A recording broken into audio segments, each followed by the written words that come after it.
Hello friends, இன்னைக்கு நம்ம பார்க்க போகிறது ஜாப்பனி அனிமி சீரீஸான death march to the parallel world season 1 episode 12, அதாவது ஃபைனல் எபிசோடு தான் இன்னைக்குள்ள வீடியோவில் பார்க்க போகிறோம். இந்த டெத் மார்ச்க்கு சீசன் 2 எதுவும் கிடையாது. சீசன் 2 இப்போ வரைக்கும் இன்னும் இவங்க கன்ஃபார்ம் பண்ணல. ஒருவேளை வந்துச்சு அப்படின்னா கன்ஃபார்மாக நான் தமிழ் டப் பண்ணி போடுறேன். ஸோ சீசன் 2 போடு அப்படின்னு சொல்லி யாரும் கேட்காதீங்க. சரி வாங்க இன்னைக்குள்ள கதைக்குள்ள போகலாம். இன்னைக்கு நம்ம பார்க்க போகிறது death march to the parallel world season 1 episode 12, அதாவது ஃபைனல் எபிசோட்.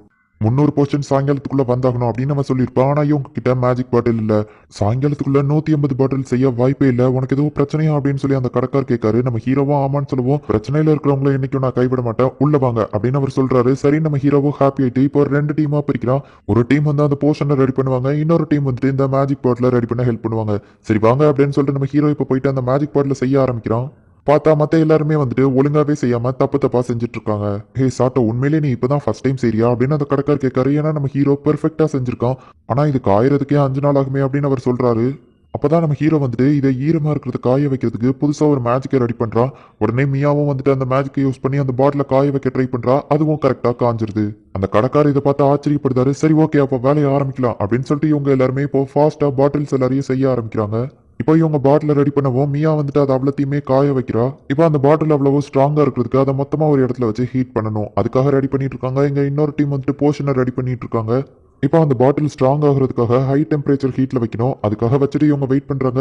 நீ இல்லாம இது முடிஞ்சிருக்காது சாட்டோ, ரொம்பவும் தேங்க்ஸ் அப்படின்னு ஏனி சொல்றா. அப்ப பார்த்தா அவ தொப்பிக்குள்ள இருந்து ஒரு பறவை எட்டி பாக்குது. அது ஆக்சுவலி தொப்பியே இல்ல, அது ஒரு பறவை தான், தொப்பி மாதிரி இருக்கு. அப்ப பார்த்தா சில ஆளுங்க அங்க பறவை. நம்ம ஹீரோ டக்குன்னு அவன் மேஜிக்கை யூஸ் பண்றான். பெர்மிஷன் இல்லாம மேஜிக் பாட்டில் கிரியேட் பண்றது இல்லீகல் தெரியும்ல அப்படின்னு சொல்லவும், இல்ல சார் நான் உங்களுக்கு ஜஸ்ட் செய்யறதுக்கு கத்து கொடுக்குறேன் அவ்வளவுதான் அப்படின்னு சொல்லவும், அதெல்லாம் கிடையாது அப்படின்னு சொல்லிட்டு அதை அடிச்சு உடச்சிட்டு சீக்கிரமா சாயங்காலத்துக்குள்ள டெலிவரி கொடுங்க அப்படின்னு சொல்லிட்டு அவங்க அங்க இருந்து கிளம்புறாங்க. சாட்டோ, இதுக்கு மேல என்னால எதுவும் பண்ண முடியாது, என்ன மன்னிச்சிரு அப்படின்னு அந்த கடைக்கார் சொல்றாரு. பரவாயில்ல இருக்கட்டும் அப்படின்னு சொல்லி நம்ம ஹீரோ சொல்றான். இப்போ ஏனியோட அந்த பறவையை அவகிட்ட இருந்து வாங்கி அந்த விச்சுக்கு ஒரு மெசேஜ் அனுப்புறான். இது எதுவும் நம்ம செஞ்ச பாட்டில் மாதிரி இல்லையா அப்படின்னு ஆரிசா கேட்கவும், இது எல்லாமே டீகாய்ஸ் தான், நான் அது எல்லாத்தையும் அப்பவே என்னோட ஸ்டோரேஜ்ல சேவ் பண்ணிட்டேன் அப்படின்னு நம்ம ஹீரோ சொல்றான். நான் நம்ப மாட்டேன், நீ என்கிட்ட அதை காட்டு அப்படின்னு சொல்லி ஆரிசா கேட்கவும், இப்போ ஒரே ஒரு பாட்டில் அவன் அந்த இடத்துக்கு கொண்டு வரான். பார்த்தா அது உடஞ்சு போயிருது. ஏன்னா நம்ம ஹீரோ ஹை டெம்பரேச்சர்ல அதை அப்படியே அந்த ஸ்டோரேஜ்குள்ள கொண்டு போனதுனால அவன் ஸ்டோரேஜ்குள்ள ஹை டெம்பரேச்சர்லயே தான் இருக்கு. இப்போ அவ்வளோத்தையும் அவன் வெளியே கொண்டு வந்தா அப்படின்னா உடஞ்சு போயிடும். அப்பதான் நம்ம ஹீரோக்கு ஒரு ஐடியா வருது. இவனோட ஸ்டோரேஜ்ல தான் வந்து டைம் அப்படியே இருக்கும், ஆரிசாவோட ஸ்டோரேஜ்ல அப்படி கிடையாது. ஆரிசா கொஞ்சம் தள்ளி நிக்கிறியா அப்படின்னு சொல்லிட்டு இப்போ ஆரிசாவோட ஸ்டோரேஜ்க்கு அதை மாத்தி அதுல வெண்ட் மேஜிக்கை யூஸ் பண்ணி அதை அவ்வளோத்தையும் ஹீட்டை கம்மி பண்றான். நம்ம ஹீரோ நினைச்ச மாதிரியே அது சூடும் கம்மியாகுது. இப்போ இவங்க 2 பேருமே வெளியே வராங்க. என்னாச்சுன்னு சொல்லி எல்லாரும் ஆர்வமா சோகமா வெயிட் பண்ணிட்டு இருக்காங்க. கைஸ், நம்ம சாதிச்சிட்டோம் அப்படின்னு ஆரிசா சொல்லவும் எல்லாரும் இப்போ ஹாப்பி ஆகுறாங்க. இப்போ அந்த ஆர்டர் எடுத்து அந்த மினிஸ்டரை பார்க்க போறோம். இப்பவும் என்கிட்ட வந்து எஸ்கியூஸ் கேட்காதீங்க அப்படின்னு சொல்லி அவர் சொல்லவும், இல்ல சார் நாங்க கொடுத்துட்டோம், அதுக்கான ரெசிப்ட் தான் இது அப்படின்னு சொல்லவும், அதுக்கு வாய்ப்பே இல்லை அப்படின்னு அந்த கூட இருக்கிறவங்க கத்துறான். ஆமா சார், அவங்க கொடுத்துட்டாங்க, அதே மாதிரி எல்லாமே ஹை குவாலிட்டி, நாங்க செக் பண்ணிட்டோம் அப்படின்னு சொல்லவும், இப்போ நீங்க இந்த பேப்பர்ல ஒழுங்கா சைன் போடுங்க அப்படின்னு நம்ம ஹீரோ சொல்றான். உடனே அவன் எந்திரிச்சு அமைதியா நின்றுட்டு இருக்கான். சூரியன் மறைறதுக்குள்ள சைன் வாங்கணும் அப்படின்னு சொல்லி எனி சொல்றான். சார் நான் மரியாதையோட கேட்கிறேன், சைன் போடுங்க அப்படின்னு நம்ம ஹீரோ சொல்லுவோம். நான் உனக்கு ஹெல்ப் பண்றேன் அப்படின்னு சொல்லி ஒரு ஆள் அந்த இடத்துக்கு வராரு. ஆக்சுவலி பார்த்தா அந்த விச் தான் வந்துட்டு அந்த மெசேஜ் படி அவர் அந்த இடத்துக்கு கூட்டிட்டு வந்திருப்பாங்க. அவர் அந்த இடத்துல கிட்டத்தட்ட ஒரு பெரிய மேயர் மாதிரி. உங்க அப்பா மேல இருக்கிற மரியாதையில இந்த இடத்த உனக்கு கொடுத்தா நீ அதுக்கு புத்திய காட்டிட்டல அப்படின்னு சொல்லிட்டு அவர் திட்டிட்டு, நீ என்ன வில்லத்தனம் பண்ணங்கிறது எனக்கு தெரிஞ்சு போச்சு, இனிமே உனக்கு ஜெயில் தான் அப்படின்னு அவர் சொல்லவும், இந்த ஆள் அந்த மேயரை அட்டாக் பண்றதுக்கு ரெடி ஆகுறான். உடனே அவர் வந்துட்டு அதை ஈஸியா தடுத்துட்டு, இதெல்லாம் ஏன் கிட்ட வேலைக்காகாது, இனிமே உனக்கு இறக்கம் காட்ட மாட்டேன் அப்படின்னு வால் எடுத்துட்டு சண்டைக்கு ரெடி ஆகவும், நம்ம ஹீரோ டக்குன்னு அடிச்சு போடுவோம். எதுக்காக அப்படின்னு அவர் கேட்கிறாரு. ஏன்னா சின்ன குழந்தைங்க இருக்காங்க அப்படின்னு நம்ம ஹீரோ சொல்றான். உண்மையிலேயே ஒரு சூப்பரான ஃப்ரெண்டு உங்களுக்கு கிடைச்சிருக்காங்க அப்படின்னு சொல்லி அந்த விச் கிட்ட அந்த ஆள் சொல்றான். இவங்களுக்கு பாட்டில் செய்ய ஹெல்ப் பண்ண அந்த ஆளோட இடத்த அடிச்சு உடச்சு போட்டாங்க. அதுக்கு நிறைய தொட்டு கொடுத்துருக்கிறதுனால அந்த ஆள் ரொம்பவும் ஹாப்பியா இருக்காரு. எனி வந்துட்டு தேங்க்ஸ் சொல்ற விதமா நம்ம ஹீரோக்கு ஒரு கிஃப்ட் கொடுக்குறா. அந்த விச் வந்துட்டு அதுல சில மேஜிக் ஸ்பெல் எல்லாம் போட்டு, சான்ஸ் கிடைச்சா நம்ம திரும்பவும் மீட் பண்ணலாம் அப்படின்னு சொல்லிட்டு இப்போ அவங்க எல்லாருமே அந்த இடத்துல இருந்து கிளம்புறாங்க. இப்போ நம்ம ஹீரோவோட டீமோ அவங்களோட ஜேர்னியா கண்டினியூ பண்ண ஆரம்பிக்கிறாங்க. மாஸ்டர், நம்ம நெக்ஸ்ட் எங்க போறோம் லூலு கேட்கவும், ஒரு ஆபத்தான சிட்டிக்கு அப்படின்னு நம்ம ஹீரோ சொல்றான். ஜீனா ஒரு லெட்டர் எடுத்து ஃபாஸ்டா ஓடி வரவும், என்னது அப்படின்னு அவங்க ஃப்ரெண்ட்ஸ் கேட்குறாங்க. சாட்டோ எனக்கு லவ் லெட்டர் அனுப்பியிருக்கான் அப்படின்னு அவ அதை ரீட் பண்ணி காட்டுறா. இங்க என்னோட ஜேர்னி சூப்பரா போய்கிட்டு இருக்கு, நீ எப்படி இருக்க அப்படின்னு சொல்லி கேட்கவும், இதை பார்த்தா லவ் லெட்டர் மாதிரி தெரியல அப்படின்னு சொல்லி அவங்க ஃப்ரெண்ட் சொல்றாங்க.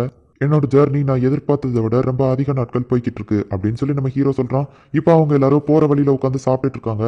மாஸ்டர், இது ரொம்ப ஸ்வீட்டா இருக்கு அப்படின்னு சொல்லி போக்கோ சொல்லப்போ நம்ம ஹீரோவும் அதை உடச்சு பார்க்குறான். அதுக்குள்ள இருந்து தண்ணி மாதிரி ஒன்று வருது.